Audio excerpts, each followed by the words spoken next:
And you go back to President Eisenhower, who obviously, coming out of World War II, leading the United States and the Allies to victory, becoming President of the United States.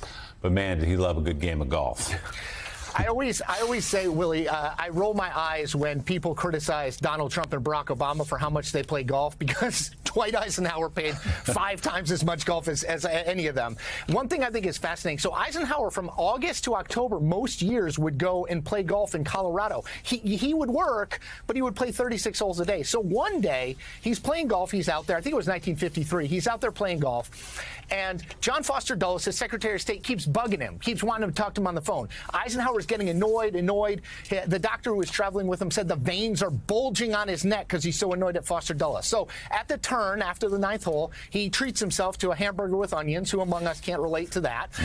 And goes out and plays the next 9. He talks to Foster Dulles. He thinks Foster Dulles was being ridiculous. They didn't need to talk. And instead of playing another 18, he only plays another 9 because he's not feeling all that well. Turns out, at 2 o'clock in the morning that night, he had a heart attack on the golf course. Eisenhower actually had a real and legitimate heart attack. There was no 25th Amendment. There was no line of succession, right? So all of these things, he wound up being fine. He convalesced in his farm in Pennsylvania for months, and he was fine. But it just goes to show we could have had a constitutional crisis, a presidential succession crisis, all the way back in the early 1950s. Yeah, it's crazy. You know, Jonathan Lemire, the stories about Eisenhower golfing are legend. One little detail about Ike is, for some reason, whether he was general or president, he got a lot of gimmies. People would give, if it was within 5 feet, a lot of times they'd give Ike it's good, Mr. President, it's good. Ike would make them. This would surprise nobody that ever knew Ike or worked with Ike. Ike would make him putt it out, everything out. But it's interesting, though, that was sort of, my parents growing up, that always say, oh, Ike, or my mom at least, oh, Ike, all he ever did was just golf. He really didn't do a whole lot of work. He just golfed. And that actually was used. He actually used this, people just thinking there was this affable guy that just sort of bounced around on the golf course and didn't do a whole lot. He actually used that very effectively in becoming, one of the more successful presidents over 8 years. Yeah, we contrast that with Donald Trump, who's notorious for cheating at golf. But Chris, I wanted to ask you about Eisenhower's vice president, Richard Nixon. Then when he became president, and he was known as a sports fan, even famously called in a play to an NFL front office at one point, had coaching staff at one point.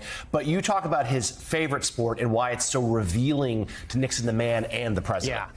So Nixon loved to bowl, which it seems weird. And you were showing that famous picture of him bowling, right? I think people all know that picture. He had lanes installed in the White House. And this is, it's a little bit weird, I will warn you. At 10 o'clock at night, most nights, Richard Nixon would retire to those lanes and bowl between 7 and 12 games by himself. Wow. He said it, it's a lot of games. He said it relaxed him and it sort of, but I think for him, the idea of this Nixon as the loner president, as the guy who always struggled with small talk, as the guy who was not particularly comfortable around people. The idea of him bowling by himself, literally bowling alone, I think is a pretty powerful one. Just one more quick thing on Nixon. Yeah. He was the biggest sports fanatic that we've ever had as a president.